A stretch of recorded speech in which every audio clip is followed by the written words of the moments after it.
This podcast is a frank discussion on sexual assault. If you are in the USA, for free and confidential help, call 1-800-865-HOPE. In Australia, for confidential counselling and support in cases of sexual assault or abuse, please call 1-800-RESPECT.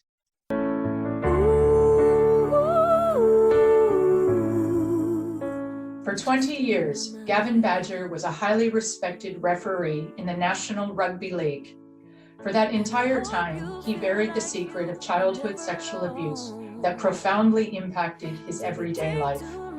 Today, he courageously reveals his inspiring story, which highlights for survivors of sexual assault that achieving your dreams is possible. Gavin also provides remarkable insight into how to educate your children and communities and the red flags all parents and guardians should be looking for.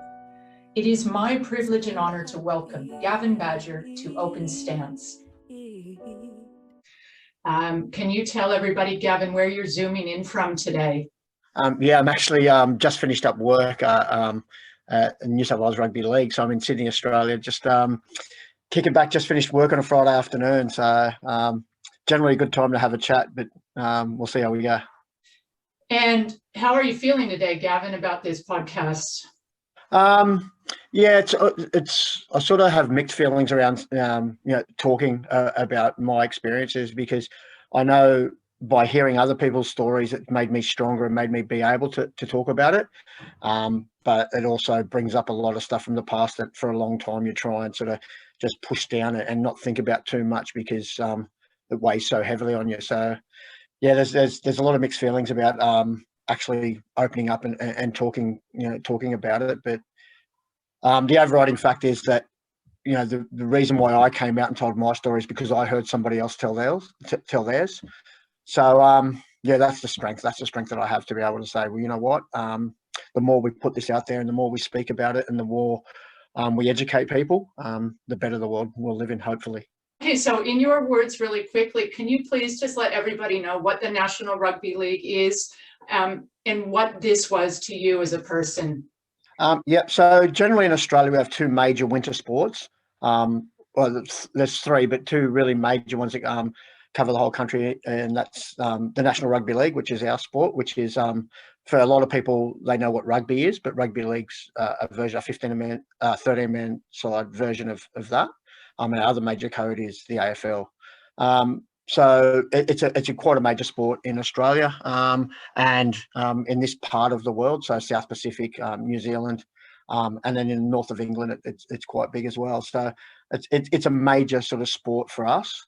And I grew up as a kid loving the sport. I started playing when I was 3 years old, and sort of in my life, my sport has been the most constant thing in my life. It's always been there. It's something I can always sort of turn to, if that sounds a bit cheesy, but it's sort of my release, and it's given me great opportunities, to be able to then, when I stop playing, to be able to officiate at the highest level, be able to have a career out of that and actually make that my job. I was for 15 years of that, I was a full-time match official. That was my job. So, and then the opportunities that's created post now that I'm retired, that, I still work in the game and I'm still able to go out there and be part of, what I feel is the biggest family for me, and my biggest family, that's the rugby league community. So, yeah, similar. There's a lot of similarities between our sport and the NFL.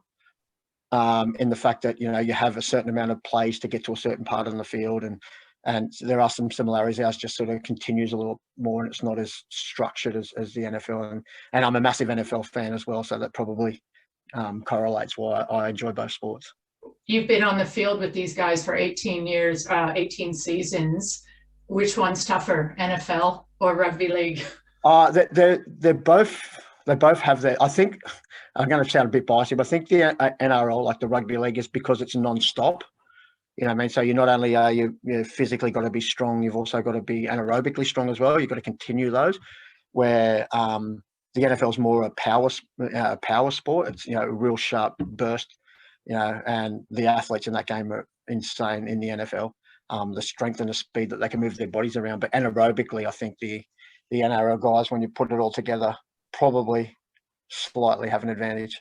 And no protection. That's a big And, one. yeah, and no padding, no padding. Amazing. So I'd love to start. This is something that just, when you're talking about male sexual abuse with children or teenagers, statistics and scientific research always point to the fact that the perpetrator is someone usually known to the child or teenager. Has this been your experience? Yes, it was a family friend. In my case, it was actually a brother of one of my sister's boyfriends, who'd been around our family for a while. So yeah, the research, especially in this country, 93% of perpetrators are known to the child when it comes to child sexual assault. So it's very rarely a case someone outside either the family, social or sporting unit. So yeah, it's generally someone you know, and that's the scariest part of this, that it's someone that a family trusts around their children. You know what I mean? And you know, no matter what other assets you own in your life, your children are the most important asset that we have. And you know, to be able to and for someone to be able to get in and be sort of part to be able to get at vulnerable children is quite scary. That's the percentage. It's 93%, and I think that percentage virtually is the same around the world. That's a shocking number. So based on that, you're talking your article, you were 11 years old, Gavin, is that right? Yep. And It was someone you knew. So you're a young, vulnerable child. What are some of these tactics and devices that, again, we hear about how perpetrators known to the child or teenager have these devices that they deploy to manipulate and coerce a young boy into unwanted sexual experiences or sexual assault, and then even more profound, how you're manipulated into silence, which can carry on for a lifetime. Yeah, and my story has all of that in it as well. So for me, I grew up in a fairly, like, I've got 4 brothers and sisters, so there's 5 of us, to 3 different fathers.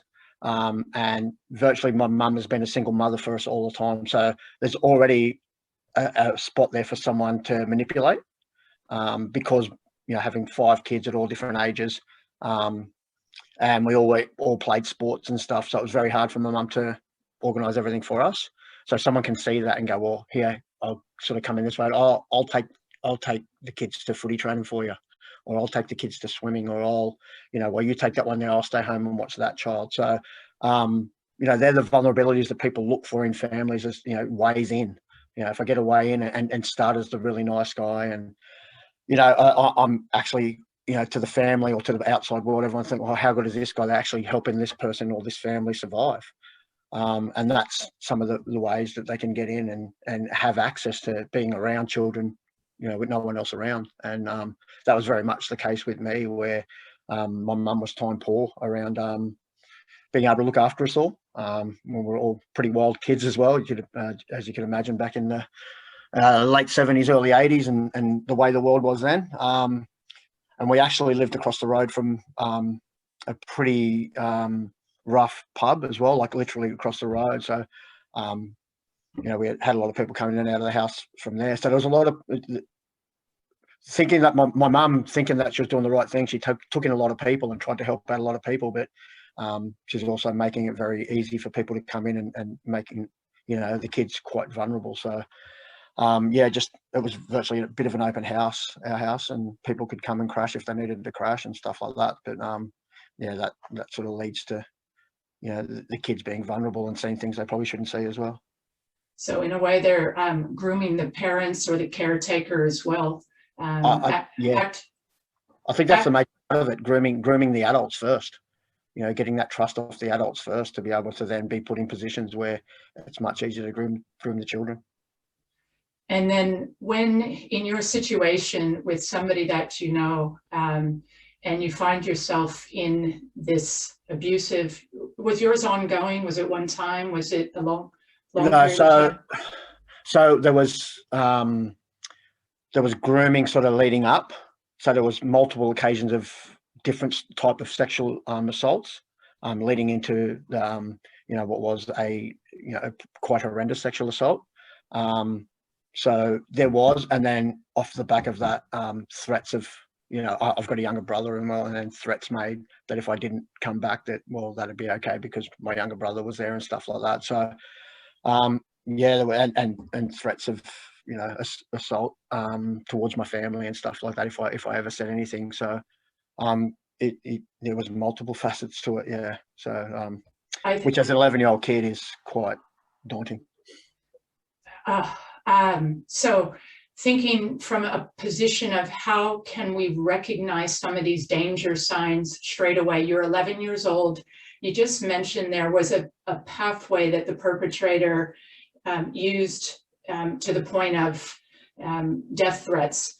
What were some of the initial grooming tactics? Were they a bit more simple in terms of, you read about bribes or lollies or chocolates or special attention? Was there anything in there that if a parent or a caretaker is talking to their kid one night and we ask that question, oh, you got a lolly from that person, that there's a red flag for people to pay attention to those things when a child's speaking about what another adult is doing with them or for them?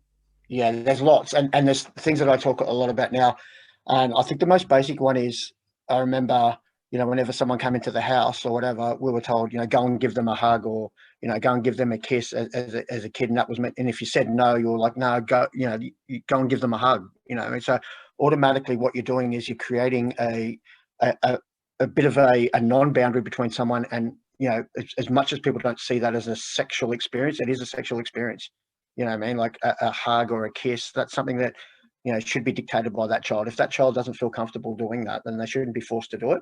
And I know, I still see it with my friends and family and that, and I sort of pull them up on it a bit, if that kid doesn't want to go and give that person a hug, don't force them to, because what you're creating is that if you're not there and that person says, come and give me a hug, and they have, ulterior motives to it, that child doesn't know to say no. They think they have to do it. And sort of that was a bit of my situation. So it happened around, like I said before, we were a pretty poor family as well. Like we didn't have a lot. We had what we needed, and we always ate, and we always were, clothed and fed. But there wasn't, I'd never been on a family holiday. I'd never gone and just gone and gone to restaurants to eat and stuff like that. We just didn't do that. So all of a sudden there was this person who was taking me shopping. What I mean? Like I'll take Gavin footy training today. And then on the way home from footy training, we'd stop at the sports store and he'd buy me something. You know what I mean? And then, the little things like that. And then off them it I'll come and sit on my lap. And then, then there was some touching and some stuff around that. And it was like, oh, well, if you want this, this is how you get this. And, what I mean? So you as a kid, you don't know about those experiences unless you're taught about them. And like I said, being always told that you have, that's an adult and you've got to go and respect that adult by a hug or a kiss, makes you very vulnerable. And you're an 11-year-old boy, so in most cases, we're assuming children at this age, in most cases, have never had a sexual experience in their life. You're just a child, so the conversation is what I'm getting to here. When does it start with our children in our communities? Whether it is from our parents or from the schools or from the communities at large. When are these conversations happening? If you're 11 years old, we know nothing for the most part. We have not had sexual experiences for the most part. So what do you say today about looking back and knowing that you were so vulnerable, and how do we start coaching and teaching our children, and at what age? Yeah, and I'm not an expert on this topic. I just know from lived experiences and what I try and do, and what I try and the education that I have gotten through probably the last 3 or 4 years. I've really looked at different methods and stuff like that. But what I find is as early as you can, like as early as a child starts to talk, starts to read, there's material there that you can do, and you do it. You're not in an adult way, do it in a child way. There's some really good books, around My Body, My Rules, and C is for Consent, and just little things that you start to build those conversations, so it's not uncomfortable for your child to come and talk to you. You know what I mean? And I've got a grandson now who's 9, but for as long as I can remember, we've always sort of tried to encourage him to talk to us. Like, we'll ask questions when he comes home from school, or if he's, you know, if he's at a party at a friend's house, you know what I mean? If we take him to a birthday party, and then we'll sort of make a conversation and try and ask around who he interacted with that day, you know, and what kind of interactions were they? What kind of interactions do you have with your teacher? What kind of interactions do you have with your football coach? Like, oh, did you have fun at training today? Yep. What did you do? Okay. And then a name might come. Oh, who's that person? What do they do? Oh, that's the trainer's. You know, that's our other trainer. Oh, okay. How come I haven't met that trainer? Is this his first time? Yeah, and just build conversation so that generally then the kids would want to talk and tell you. There's some days where we ask him questions, he goes, I don't want to talk. You know, as 6, 7, 8-year-olds do. But if we create those conversations for him and let him know, you know what, if you don't want to hug that person, don't hug them. If someone forces you to hug them, you let us know. You know what I mean? You try and create abilities for children to then speak up. We talk about statistics before. So it's over 90% of children who make complaints are telling the truth. Children are only believed around 33% of the time. So you think about all those, you know, instances where a child has said something or brought something up and they haven't been believed because it's a family friend, it's your uncle, it's your cousin. That wouldn't happen. I know that person. That person's been around our family for years. Some perpetrators take 5, 6 years before they start to perpetrate. Yeah, I mean, before they start to, because that's their grooming process. They know when, you know, they're smart people. Like, you know what I mean? They do this. They know what they're doing. They know how to do it. Calculating. Yes, they know what they're doing. So it might not be that's the first time you've met someone, and they will be calculated. So they're the conversations you've got to have. And kids are smart, and they're perceptive, and they know what's going on. And you know, I've spoken about this to some of my friends around. Don't force kids to cuddle, and they sit back and they go, "Wow, I do that all the time." You know, I actually remember times where their kids were crying, saying, "I don't want to give them a hug." So, well, there's a reason why there must be something. And sometimes it's just because someone's got bad breath or someone smokes and they don't like the smell of it. You know what I mean? But you're still putting a child in an uncomfortable situation. And if that's all they know when it comes to adults, that it's okay for them to be uncomfortable, well, then they'll continue to be uncomfortable. So I think they're the big conversations we've got to have. And you've got to do it in a way that you're going to get, it's not about telling kids that it's about asking questions, seeing what they know and what they understand, and if they're aware of the people who are around them. In your story at 11 years old, 12 years old, did you want to tell somebody? Did you too scared to tell somebody? There was a lot of reasons why, and I it's funny, over the last couple of years I've thought a lot more about it than I have over the last 30 years.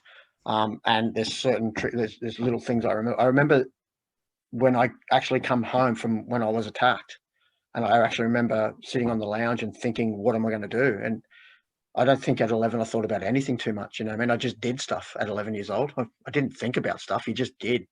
You know what I mean? And I actually remember sitting there and saying, what do I do about this? And then, is this me? Was this my fault? Talk about not knowing about sexuality or anything like that. I didn't know, okay, am I now gay? That was, you know, because it was a man who things like that was going through my head.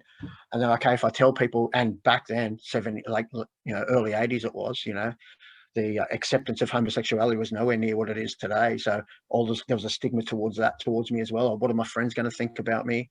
What are my family going to think about me? This is someone that we've known for quite a long time, and you know, are they going to believe me?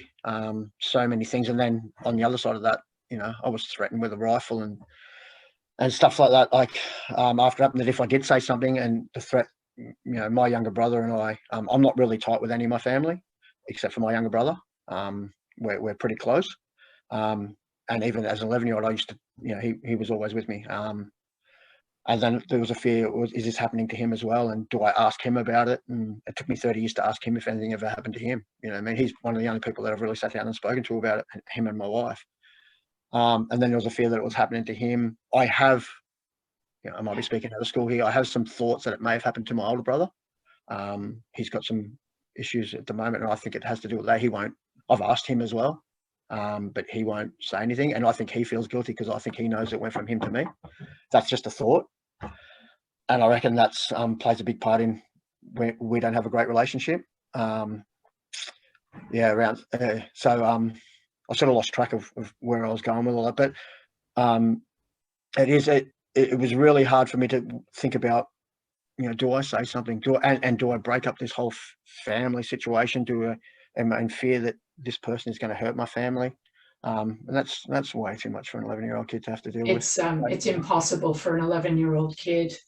I look back on it now, and I really, and I mean, I can talk about this forever, but the way my life changed and the impact it had on my life from there, from not saying, and not only the fact that that I hid this from people that that could have helped me maybe, but the fact that going forward that this happened to other people as well by the same person, and if I'd have spoken up, maybe, and I only found that out years later, but maybe I could have prevented that as well. So I have some guilt around not saying something as well, a lot of guilt. It's a real tough one, and this question, it almost seems ridiculous, but when you're an 11-year-old child, you're a 14-year-old boy, the stories I've come across, and you're threatened with your life, your family members are threatened. There's all kinds of things going on when you're so young, you can barely process what's happening. You're fearful. Is there anything that you can think of today that would help an 11-year-old boy say something so horrific when they're in fear for their life or their family members? Just the fact that they've had a sexual experience for the first time that was unwanted and abusive. The only thing I can say is that they have people, like family around them, that they know that they can go to for anything like that. So I didn't feel, and this is just what it was, you know what I mean? And, I didn't feel like, I had a close relationship with anyone except for my younger brother, who wouldn't have understood at the time. He would have been 6 or 7 at the time, who I could have spoken to.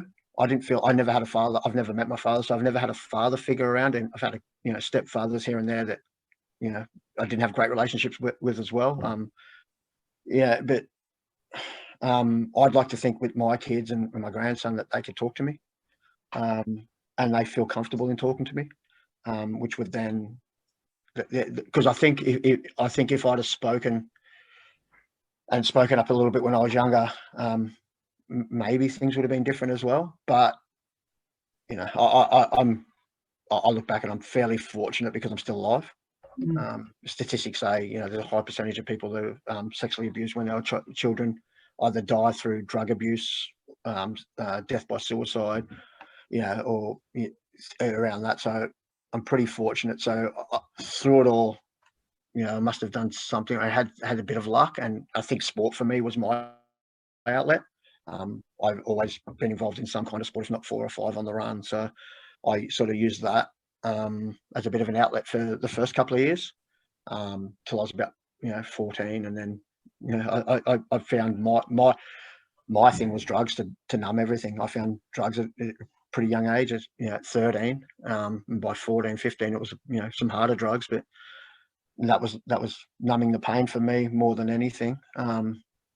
That's a big one. So when you're talking about, so the major thing that happens in these scenarios is we lock it away, and it becomes the deadly secret. And research and studies talk about the secret is the silent killer. I agree with this. And once you lock that secret away, all the poison that sits inside for, in some cases, a lifetime, in other cases, like yours, 30 years, the behavioral changes, the issues, the coping mechanisms to deal with the pain. You mentioned when we spoke before this podcast that straight away when you were 11 or 12, like you just mentioned, you started smoking pot, which led to years of abuse in different respects. So those behavioral changes, Gavin, again, you're still in school at this time. Your teachers are around you. You do have family members around you. Is anybody picking up on, number one, what were some of these very obvious signs that you mentioned in school and in your personality that we should be aware of also, and not just, knock it off to, oh, this kid's, a disruptive child now, but that hadn't been your track record. What are these red flags we should be looking for to dig deeper into what is causing them? behavioral changes are a massive indicator, massive. And for me, so at that 11, 12 years old, our schooling changes. So I go from primary school to a high school. So I was at that transition stage as well. So there's a timeline where you can see in my school reports where my behavior just changed.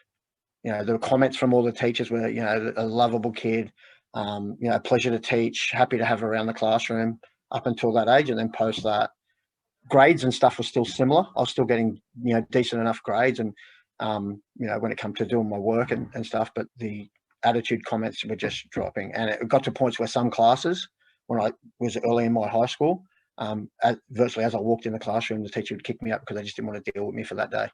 And it was more around, I wasn't like, I don't know, I was a kid.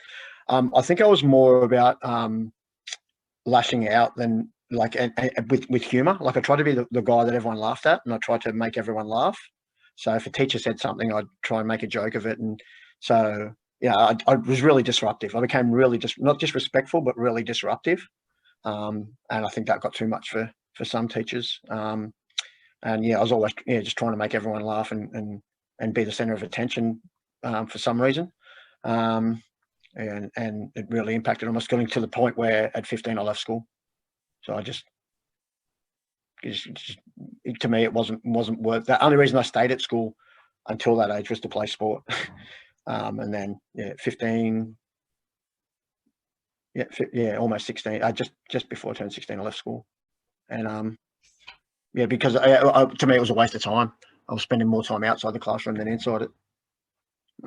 Did you have rugby league in your life at that time, or what did you do? Yeah, at 15? I was still playing.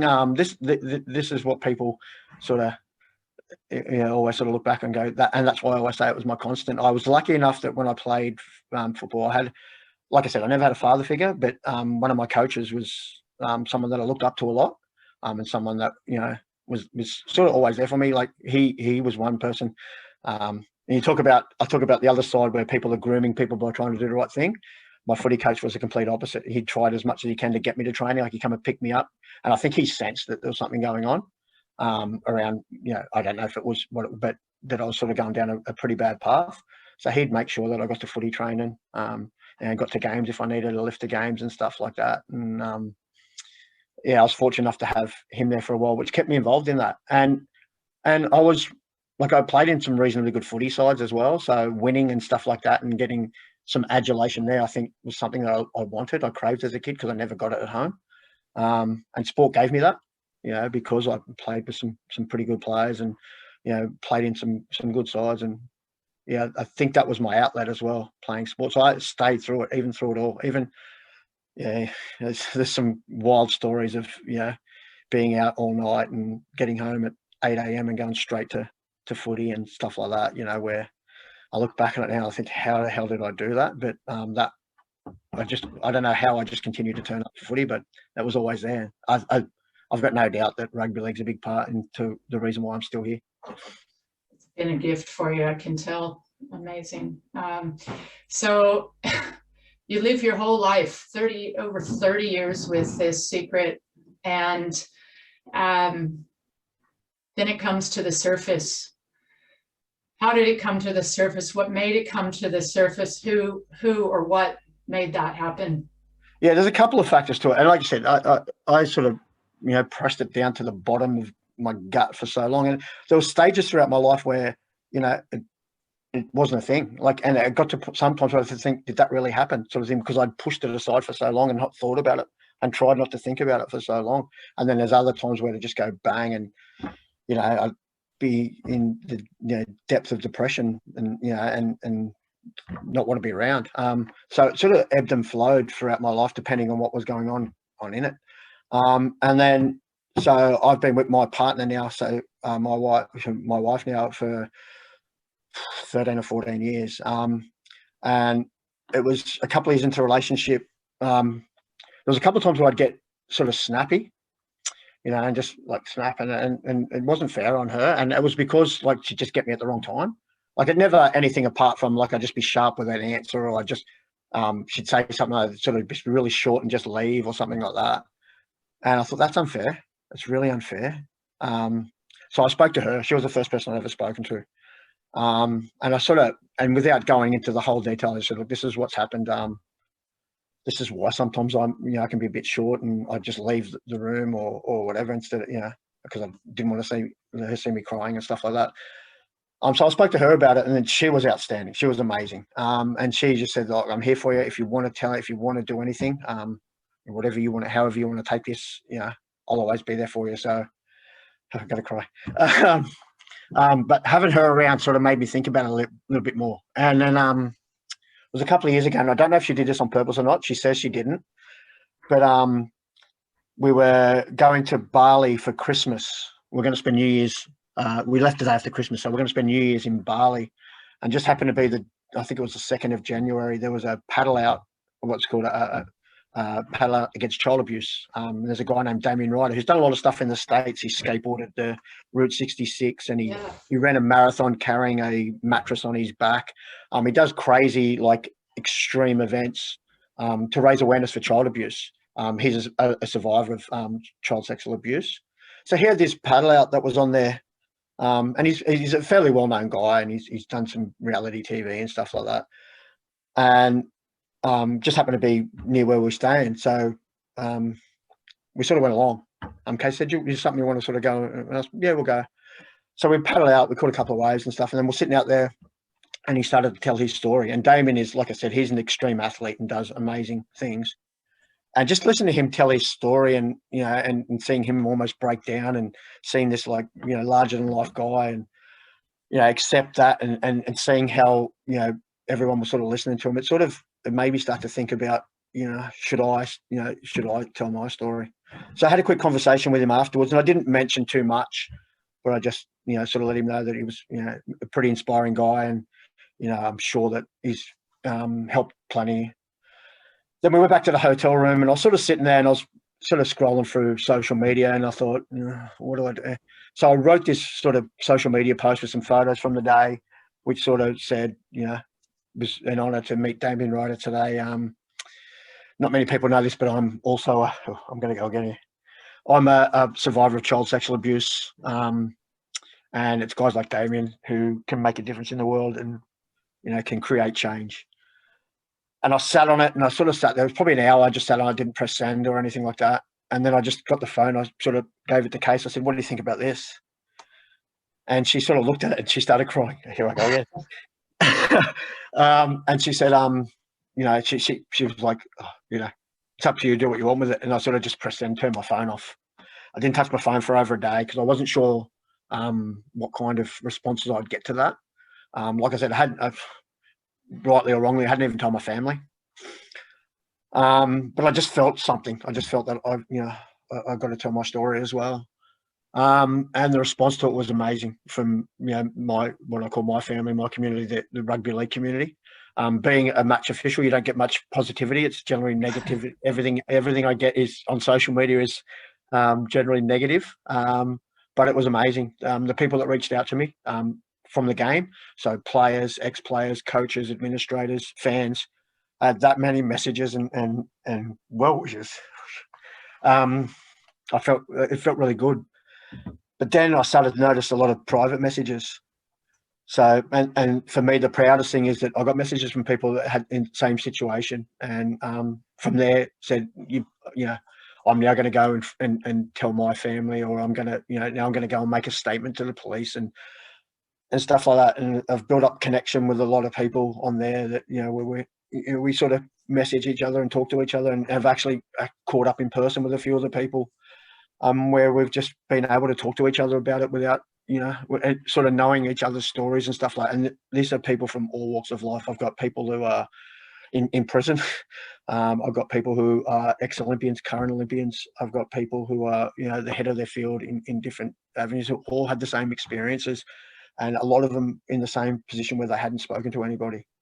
And I look at that, and from, a chance meeting with a guy like Damien, to be able to do that, to then have connections with all these people, and outside of that, working with a couple of foundations and being ambassador for a few organisations, and being able to go out and have people ask me to speak to people around, my story, just from all that chance meeting, it sort of, no, not that it ever, what happened to me is ever going to make sense, but it now, I look at it now and I go, well, I'm in a position now where I can talk about it, where maybe, I can have a small impact. I have this small soapbox that maybe it might take one person that was thinking about, doing something that might not do that now. And that's in anything I've done in my life, that's one of the proudest moments to say that, little old me has that opportunity where I could have done something like that. That humbles me more than anything. And yeah, it's quite a overwhelming feeling. And your message is so powerful today, specifically when we talk about males that are victims of sexual abuse. In America, it's 1 in 6 males experience sexual abuse before the time they're 18. In Australia, the number is 1 in 20 males. Those numbers are probably radically inaccurate based on the fact that most males do not report sexual abuse or assault. So when you're speaking to the males about disclosing and revealing this type of secret in their life, the type of relief I'm hearing from you right now, it's overwhelming, Gavin. As a survivor myself, I know the road from speaking publicly for the first time and moving forward is not easy. There's no quick fix. There's no tablet that you can take. There's a lot of hard work that comes from the moment that you actually speak publicly and bring up the demons, so to speak. What are your thoughts on that, where you've lived with the secret for 30 years and the destruction that actually caused you living with it, as opposed to the hard work and, in a way, re-traumatizing yourself, having to relive it by talking about it again, especially with males who are, again, science shows and studies show it's much harder for men to disclose about sexual assault than it is for women. Yeah. Well, the first time that I really spoke publicly about it was to a group of middle-aged men generally. Was the referee squad that I was involved in. So I sort of sat down when I got back from that trip to Bali, and we came back into pre-season training. So we're in the gym and we were sitting there. It was our first day back. And I remember we were all sitting in the gym stretching and warming, and everyone was talking about their Christmas break. And I knew there was a bit of an elephant in the room because obviously they'd also my social media post. And I just said, look, I just want to speak, obviously, you're all speaking about your holidays and that. I went on holiday, but there's a little bit more significance into mine. And obviously you all read the social media posts and stuff like that. And what I said to them was, obviously, people are going to want to hear this story. There was some news around it and stuff like that. I'm going to have to speak about it and speak publicly about it. And I wanted them to be the first people that I spoke publicly to because I trusted them. And I thought that if I could speak and be open and not lose it in front of those guys, I could probably do it anywhere. And girls, we had 2 girls in the squad as well at the time. So I just said, look, this is, I want to speak openly and honestly, and I want to tell you all about it. If you're anywhere uncomfortable, I don't take any offense to that. You don't have to be there. But would it be okay if I sat in front of all you guys this afternoon and told my story and just gave you a bit of an insight into, my story and who I am and why I am and how I got here. And they all said yes. And I remember sitting up in front of them. And the thing for me now is I don't get emotional around the actual incident anymore. I think I'm dead to that. Like when it comes to emotions, I get emotional around when I talk about the support and, all that stuff. That's what sort of gets me now because I didn't have that for a long time. So yeah, when I stood up and spoke in front of those guys, and I brought that stat up. So we were in a room and there was 20 with coaches stuff, and there was probably 28 of us in the room, 2 females, so 26 guys. And I brought that stat up around 1 in 20. I said, so yes, this has happened to me, but the statistics are that there's another person in this room that it's happened to. You know what I mean? And that's how prevalent it is. And being able to do that and stand up in front of them and get through it. And then same thing, all the support that came off the back of that. It made me then want to do it more. You know what I mean?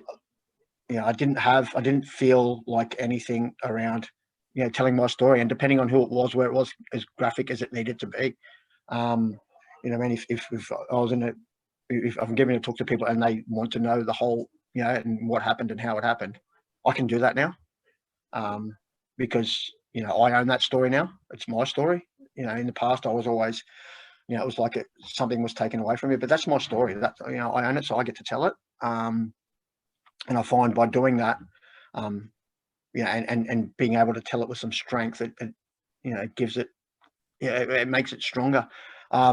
It is hard for males to do that though, and that's why I continue to push, and that's why I continue to talk whenever I get the opportunity about it, because if they see other males talking about it, they feel like, well, it is okay to talk about it. The other side to it is having not spoken about it for so long, and it's always the case with any historical rape cases, where people come out, and that the problem is it gets so long, people get questioned when they come out. So when someone comes and says, this happened to me and it happened 20 years ago, the first question is someone always asks them is, why didn't you report it back then? No one knows what someone's story is. No one should have the right to ask that question. And that's why I feel a lot of people won't bring their stories forward after having, not talking about it for so long, whether it be a year, whether it be 2 months, whether it be a week later. The first question they always ask is, why didn't you tell someone at the time? Yes. No one knows what headspace someone is at that time. And it may take 5, 10, 20 years before someone is strong enough to be able to talk, even openly talk about it. You don't know what, demons people about it, or how, if someone already goes in with some mental health issues and that happens to them, it's even harder. And I don't think as an 11-year-old I had mental health issues, but it was frightening for me to say something as an 11-year-old. And then as a 15-year-old, there's other reasons why I didn't start to say things. Then as a 20, 25-year-old, you start to get into careers and stuff. You think, is this going to hinder my career as well? So there's no one knows what your story is. So no one has the right. And I really get upset whenever I hear anyone say, why didn't that person come out at the time when it happened? You've got no right to ask that. No one has. And that I think that is a massive reason why a lot of people don't come forward, if they don't come forward in the first 2 or 3 days of it happening. Spot on. And that leads me to something that I'm so passionate about, is creating language for sexual assault and rape and abuse. The words are confronting. The whole thing is confronting. People that haven't been abused or survived sexual assault can't even, it's just almost impossible to even talk about it. It's so hard for people, never mind the person that has experienced the abuse. And one of the biggest failings in our society today, from my perspective, is there is zero language around how to talk to people and children and communities about sexual assault. And what you just said hit the nail on the head for me, and I'm sure for many survivors out there, where you get questions like that that are more debilitating in many cases than the abuse itself. So the job now, Gavin, don't you think, when we're educating and informing people, is it's our job to start creating language that we can use. It doesn't exist today, and our education systems need to create this language. Our homes need to create this this language, so that we can talk to other people. Children can talk to each other. There's a great chance that a child can help another child if the language is available. So we don't get caught off guard, completely awkward in confronting conversations. And like you're doing today, you're having a conversation. You might be touching one person, 100 people, 1,000 people. Anything's possible here, but these conversations are what makes the changes that change those questions that you're hearing that make you angry and that make myself angry. Yeah, language is like the language we use is so important, not only in all in all walks of life at the moment. The way we interact with people and the language we use. That's why I always refer to myself as a survivor. You know what I mean? I'm not a victim. I'm a survivor. And that's just my language, because to me that gives me the story. That it's me. And there's plenty of other stuff I've seen. whenever there's anything on in the news around anything to do with child sexual abuse, and there's a lot of comment and commentary on social media around it, and just some of the language that people use that they think they're being supportive as well, and the language they're using, which sort of tones it down. Like I really cringe, and I don't even like saying it, but when I see stuff around and people talk about kitty fiddlers and rock spiders and stuff like that, and use different terminologies for what they see as perpetrators of child sexual assault. And to me, that language it's not, just say what it is. It is someone who has perpetrated one of the most horrendous crimes on our most vulnerable people. They are rapists, and they are that's what they do. And when you use those other terminologies, it actually softens it down. So language is a massive part of it. A massive, because there's a case at the moment of someone that I know that that's going through the court system now. And a lot of people are commenting on it, and some of the language, which I hadn't thought a lot about, but until you see it and you start to feel a certain way about it. Even people think they're doing the right thing actually can cause harm to the survivors of the act. Gavin, being conscious of your time, another very important part of the healing process are the support systems and the people in our lives that we can trust with what is very confronting life experience. You have an incredibly special person in your life. Can you please share with us about the shining star that we all know as your wife, Tracey Badger? So, we've been married for, I think it's almost 11 years now. We were together for 3 years before that. So Casey's in the same occupation that I have. She's a full-time NRL referee now. She wasn't at the time when we met, but she was in the pathway, so she was on her way to that. She is one of only 2 females that have ever done that in our country, in the sport, I think, as full-time NRL match official. So she's a full-time athlete. She's people talk about she's almost the female version of me. We have people talk about the old cliches of you marry your best friend and stuff like that, and I think we're pretty lucky in that. We do virtually joined at the hip. We do everything together. We have very similar interests. There's only a couple of things outside each other. I play a bit of golf. She doesn't like golf, so it's probably one of the only things we don't do together. Although she has tried. But she's amazing and resilient.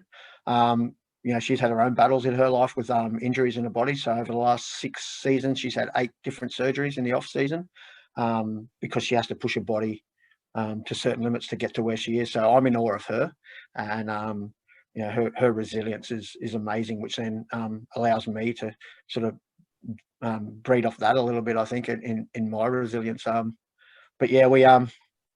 pretty lucky. I've got a pretty special one. So, and she's my rock. And not only her, though, her family as well. Like, I have a really amazing relationship with her family, in particular her parents. Most people don't have the greatest relationship with their in-laws, but I'm really lucky where Casey's mum was probably the second person I'd ever told about my story. So after I'd spoken to Casey, I'd spoken to Casey's mum. So, her mum and dad are virtually, they are virtually blood family to me as well. So I got pretty lucky. I got a pretty good package there. That's awesome. It's so good to hear. Big shout out to Casey. Pretty amazing accomplishments too. She's an amazing woman. She won't be happy with me saying that. That's all right. She deserves it.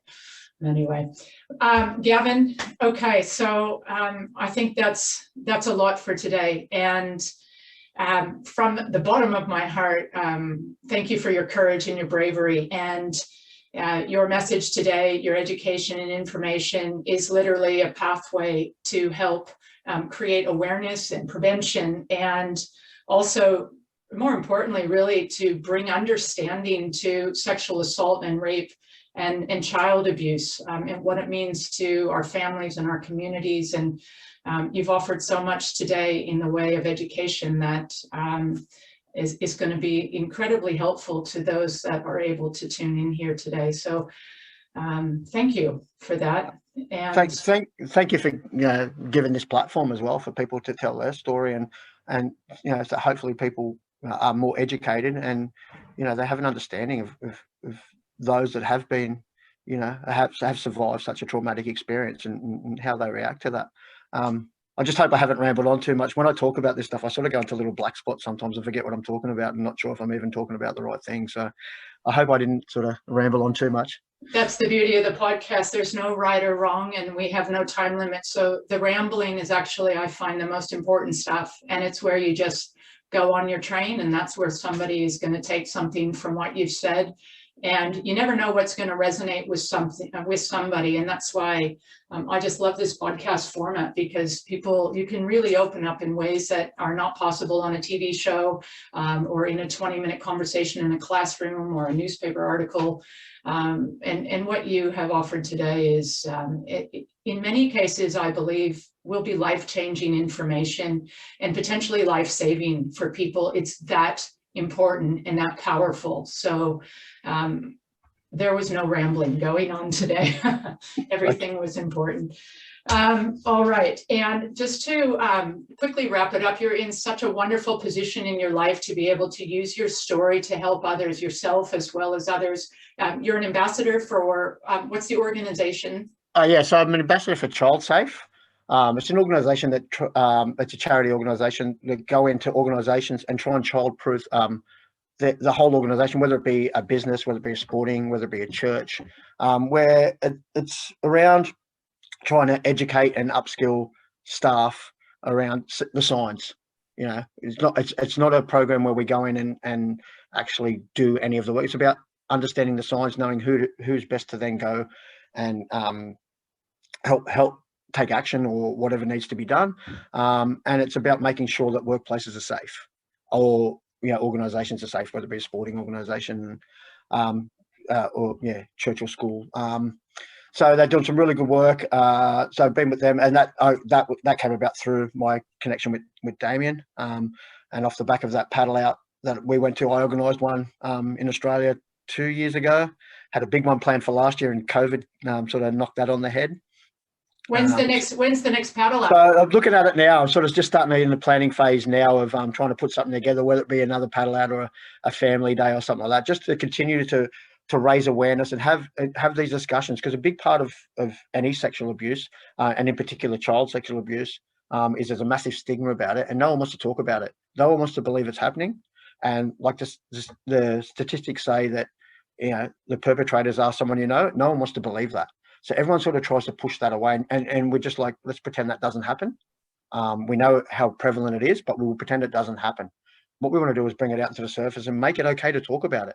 Make it okay to, if you're having those conversations with your friends, if you've got friends over, having those conversations, because they're the ones, if we have those conversations, that's going to make it so much easier for when a kid comes to you, whether it be, you're a coach of a sporting team and you can see the signs, or a kid actually comes to you and says something, or your own kids or family's kids, you're more likely, if you're educated and you understand it, to get the best result. That's the whole thing around what we do there. So how can people listening in Australia for the Damien Ryder type Paddleouts, how can we be informed and updated when these events or these Paddleouts are happening? I'm pretty active on social media, so I'll put all that stuff up on social media. That's generally how we do it. The last one we did was over in the Northern Beaches in Sydney, so it was at Narrabeen. So in the local area, and that we sort of advertise it a bit, but I want it to be bigger. I want it to be bigger because, like I said, I just want people to start talking and not be a bit of a taboo topic. It's something that it's so important that we look after our kids. Awesome. I'd like to be part of the next one, so keep me posted. We'll get you involved for sure. Absolutely. All right, Gavin, I hope you have a super day, and thank you for your time, your bravery, your words, your story. You are specifically making a difference in someone's life today. And you not only are using your voice, in my opinion, to protect our children, you're using your voice to empower them, which is even more significant, giving them the tools and the resources and the language that they can help protect themselves and others. So it is a huge gift. Thank you for your time, and love to have you back another episode on Open Stance down the track. For sure. Thank you so much, Tracey.